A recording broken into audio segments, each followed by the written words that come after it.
In a major crackdown on Khalistani extremism, India's National Investigation Agency has now decided to confiscate the properties of at least 19 Khalistani terrorists. This as action will be taken against these terrorists under Section 33(5) of the Unlawful Activities Prevention Act. According to reports, the Central Investigating Agency has prepared a list of Khalistani terrorists who are hiding in foreign nations. These include terrorists from the UK, US, Canada, Pakistan, among others. The following development comes after NIA confiscated the properties of Sikhs for Justice spokesperson Gurpatwant Singh Pannu in Chandigarh yesterday.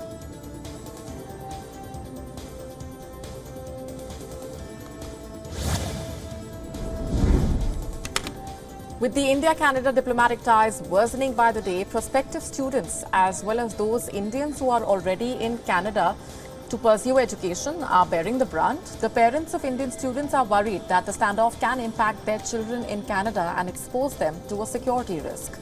They are concerned that their children may experience discrimination or bias based on their nationality.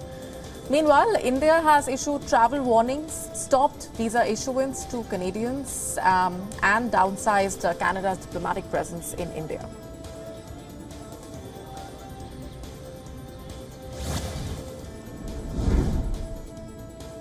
Amid an ongoing diplomatic standoff between India and Canada, the Canadian Defence Minister has called the relationship with India important. Minister Bill Blair has said that Ottawa will continue to pursue its Indo-Pacific strategy. The strategy commits $492.9 million over 5 years towards military priorities. However, the minister also said that if the allegations are proven to be true, then Canada will raise significant concerns.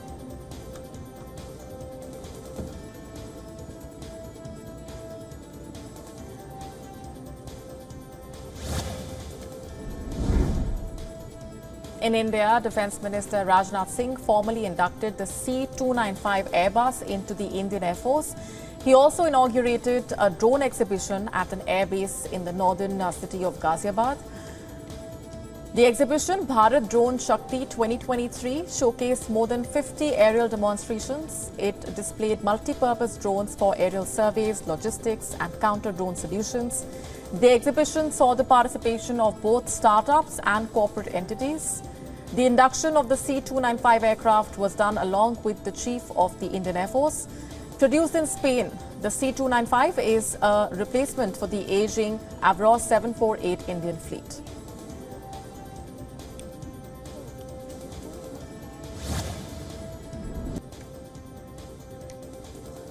Meanwhile, the Kremlin spokesperson Dmitry Peskov has said that Russia considers Armenia its ally and remains in contact with its leadership.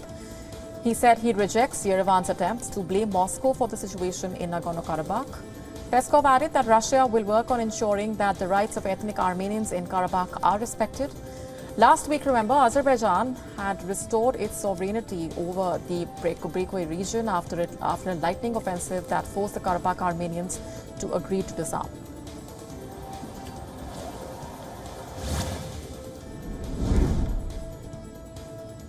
China is exploring new avenues to bypass restrictions on lithography machines, which are used in the production of microchips.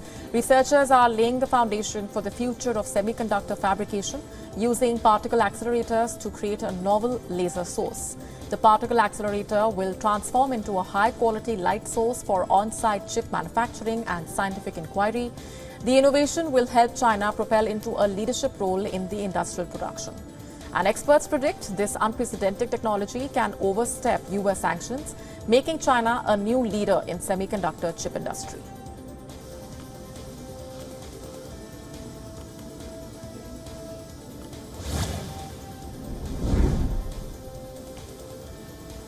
The Nepalese Prime Minister is currently on an 8-day-long visit to China. Prime Minister Pushpa Kamal Dahal held a bilateral meeting with the Chinese Premier and signed key agreements. The leaders discussed advancing their ties and cooperation. The Nepalese Prime Minister also met Zhao Leji. Zhao is the chairman of the Standing Committee of China's National People's Congress. Prime Minister Prachanda was also accorded a Guard of Honor. This is his maiden visit to China as Prime Minister.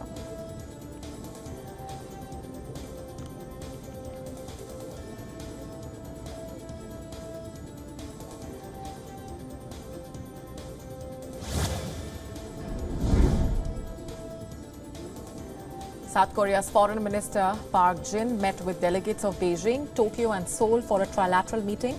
South Korea's Deputy Foreign Minister, Japan's Senior Deputy Foreign Minister and China's Assistant Foreign Minister met with Jin in Seoul. The three deputy ministers will also hold talks on Tuesday to discuss staging a trilateral summit.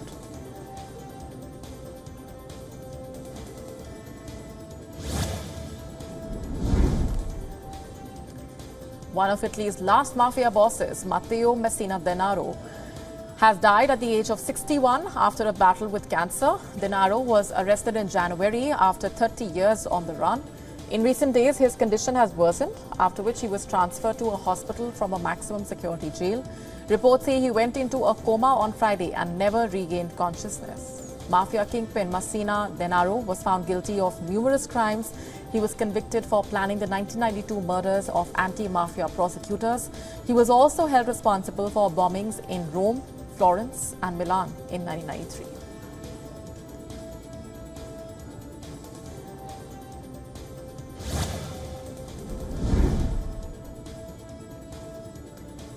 Imran Riaz Khan, a renowned Pakistani journalist and a political commentator who had been missing for more than 4 months, has been found and is now with his family. According to reports, the controversial TV anchor with more than 3 million followers on YouTube was reportedly arrested 2 days after violent protests broke out across the country following PTI chief Imran Khan's arrest on the 9th of May. Riaz Khan was last known to be taken to the Kant police station after his arrest.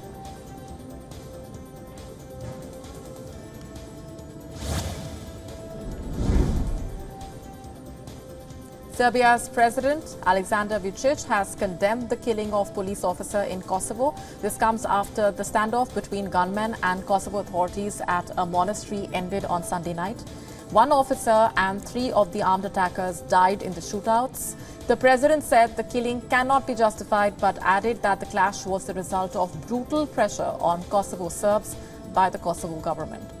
Meanwhile, Kosovo's Prime Minister joined hundreds of people for a vigil for the police officer who was killed in the shooting.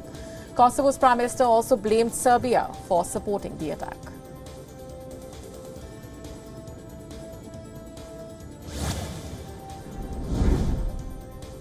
Storm Ophelia has wreaked havoc across several states in the U.S. It brought more rainfall and wind while moving across the country's Atlantic coast.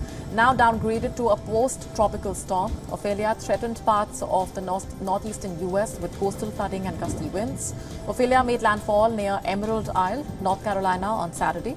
The center had earlier warned that the swells created by the storm would affect the East Coast throughout the weekend.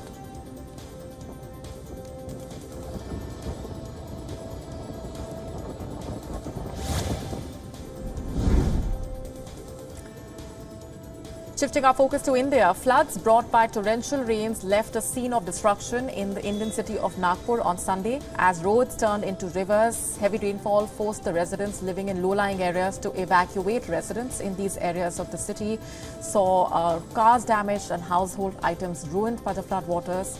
Maharashtra's Deputy Chief Minister had visited the worst affected areas and said that the situation remained critical.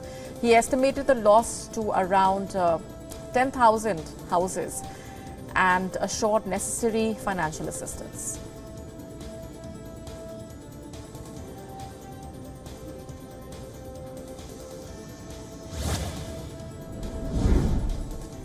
Disaster relief work is underway in New Zealand's Queenstown after heavy rain hammered the tourist town. The heavy downpour compelled the local authorities to declare a state of emergency until Saturday. More than 100 people were evacuated due to flood scares across the town. Many roads in the town were blocked due to landslides, while some schools were also ordered to remain shut until further notice. The tourist facilities on mountains were also damaged by the heavy rain, and cable cars at some attractions were forced to suspend operations.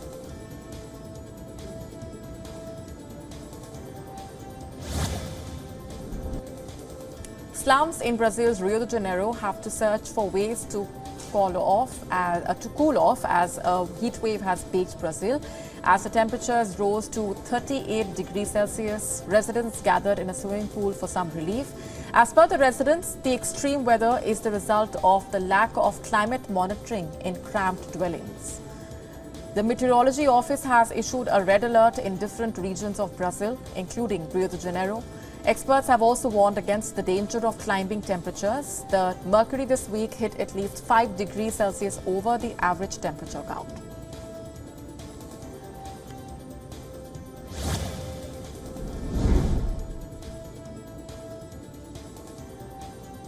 Gold edged lower after eking out a narrow gain last week as investors assessed the U.S. Federal Reserve officials' decision to flag further interest rate hikes ahead of a consumer inflation print later this week.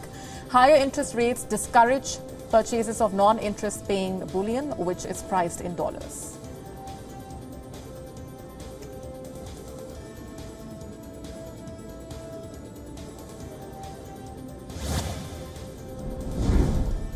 Indian shares on Monday hit a more than 2-week low as information technology stocks continued to fall. Both the Sensex and the Nifty ended last week in their lowest in months as the Fed's hawkish stance indicated interest rates will remain higher for longer. Indian stocks managed to recover some of their losses during the midday, but surging crude oil prices have also brought inflation worries to investors in the world's third largest importer.